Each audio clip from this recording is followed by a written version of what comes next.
New education policy तो वास्तव में एक लाइन में हम डिफाइन करते हैं कि न्यू एजुकेशन पॉलिसी भारत में पढ़े लिखे लोगों को गुलाम मजदूर बनाने वाली पॉलिसी है। एजुकेशन पॉलिसी वास्तव में खतरनाक है और ये एजुकेशन पॉलिसी वास्तव में बहुजनों के SC ST OBC के उद्धारक नहीं है, ये बहुजनों के लिए सत्यानाश का पॉलिसी है। जय भीम। इस वक्त हमारे साथ मौजूद हैं सिद्धांत मौर्य, राष्ट्रीय प्रभारी हैं राष्ट्रीय विद्यार्थी मोर्चा, भारतीय बेरोजगार मोर्चा, भारतीय युवा मोर्चा के बहुजनों का जो सबसे बड़ा संगठन है भारतीय बेरोजगार मोर्चा, भारतीय विद्यार्थी मोर्चा, युवा मोर्चा के उसके राष्ट्रीय प्रभारी हैं। बातचीत करेंगे इस समय बेरोजगारी को लेकर जो आलम बना हुआ है पूरे देश भर में। तो सर से जानेंगे, सर भारतीय विद्यार्थी मोर्चा और बेरोजगार मोर्चा, युवा मोर्चा के आप राष्ट्रीय प्रभारी हैं, जिस तरह सर बेरोजगारी का आलम है। देखिए, बेरोजगारी एक बहुत बड़ा गंभीर विषय है भारत में दो इशू एक बहुत बड़े गंभीर विषय है। जैसे एक है EVM का मुद्दा है जो गंभीर विषय है, दूसरा है बेरोजगारी जो युवाओं से लगा हुआ है और भारत की आबादी में 34% आबादी जो भारत की युवा वर्ग है जो वोटर डिसाइडर के रूप में होता है, उसके साथ एक बहुत बड़ा एक नाइंसाफी के तौर पर एक आज के समय में सबसे बड़ा मुद्दा है। और इस मुद्दे का केवल भारत के उनके रोजगार से संबंधित नहीं है, बल्कि ये भारत के वास्तविक फ्यूचर के विकास से संबंधित है। क्योंकि जब हमारे पास आर्थिक कंडीशन नहीं होगा, हमारे पास पैसे नहीं होंगे, हम कुछ खरीद नहीं सकते हैं, हम कुछ ले नहीं सकते हैं, बेहतर ढंग से जीवन यापन नहीं कर सकते हैं, तो भारत सरकार का विकास भी तो नहीं हो सकता है। तो ये केवल रोजगार का मामला नहीं है, भारत का डेवलपमेंट भी इससे छिपा हुआ है, इसके पीछे है, बहुत बड़ा इशू है। तो भारत में लगातार बेरोजगारी बढ़ती जा रही है। अभी मोदी जी ने जब आए थे तो उन्होंने कहा था हर साल 2 करोड़ नौकरियां देंगे। जिन मोदी ने कहा कि 2 करोड़ नौकरियां देंगे, उन्हीं के कार्यकाल में CMI की रिपोर्ट कहती है कि 1 करोड़ 40 लाख नौकरियां उन्होंने समाप्त कर दिया। देना तो दूर की बात है, वो समाप्त की रिपोर्ट है जो खत्म कर दिया। जैसे अभी आपने सुना होगा, अभी हाल ही में 3-4 महीने पहले रिलायंस जैसे तमाम कंपनियों ने जब घाटा होने लगा तो उन्होंने लगभग 56,000 कर्मचारियों की कटौती की है। अभी JP एक बहुत बड़ा इंफ्रास्ट्रक्चर कंपनी है, हाल ही में कल परसों की रिपोर्ट आ रही है कि JP कंपनी भी छटनी करने जा रही है वहां के कर्मचारियों को।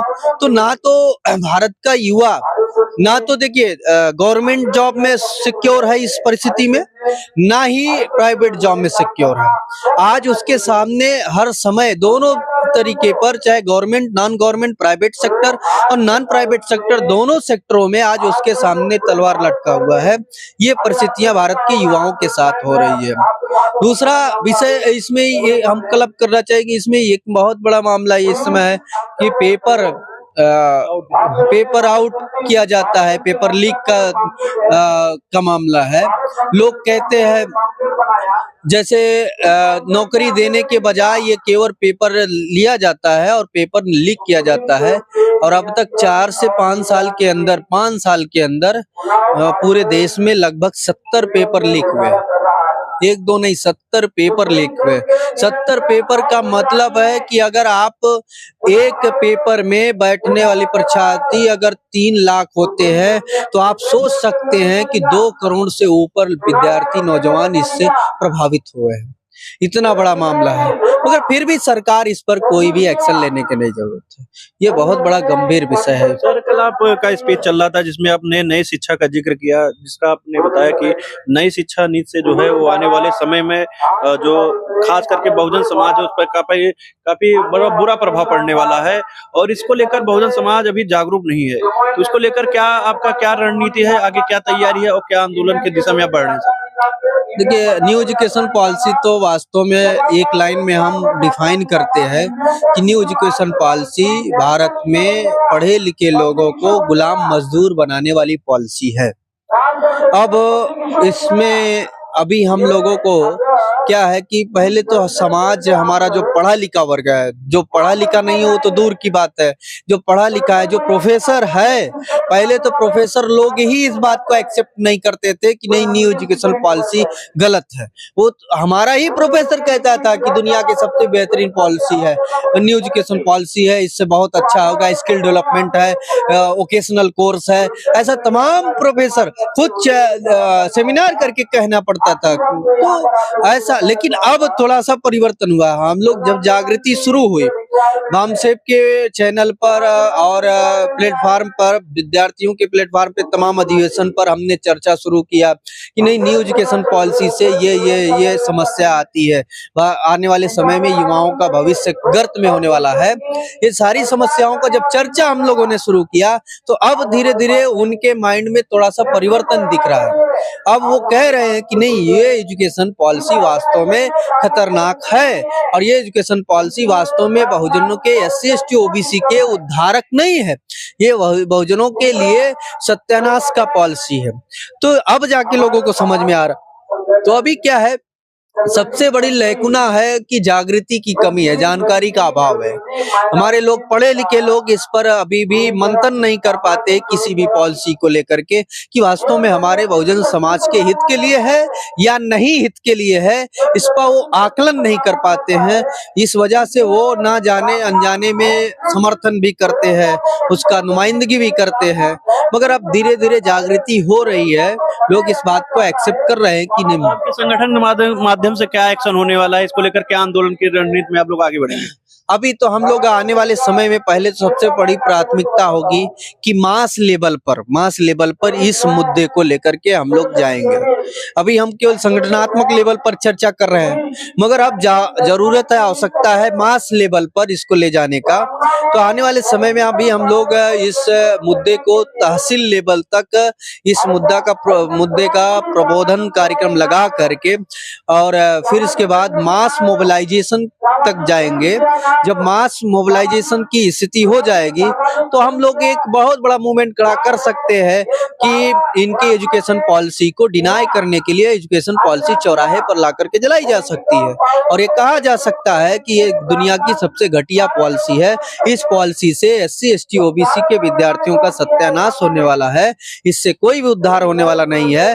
तो इसको आधार बना करके भविष्य में हम लोग इस आंदोलन को ध्यान में रख करके अभी फिलहाल पहले स्टेप में मास मोबिलाइजेशन पर काम करेंगे। सर, AWS की बात कर लेंगे। हाल ही में एक वैकेंसी जो आई थी पुलिस की, उसका रिजल्ट आउट हुआ, जिसमें देखने को मिला कि जो पुलिस वैकेंसी उसमें था मामला EWS का जो मेरिट था वो OBC से कम जाता है।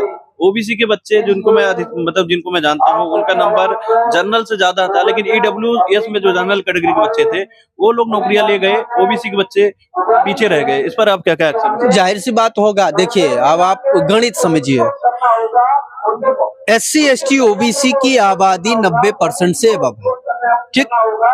अगर जनगणना के आधार पर यानी जाति जनगणना हो जाए भारत में तो ये बातें सामने आ गया। बिहार में हुआ तो समझ में आया कि 64% के आसपास केवल OBC है और SC ST का हो जाए तो वो चले जाएंगे 90 दोनों, और माइनॉरिटी भी शामिल कर लिया जाए तो अगर ऐसी परिस्थिति, आप ये सोचिए कि 50% ऑलरेडी पहले से अनरिजर्व है, राइट।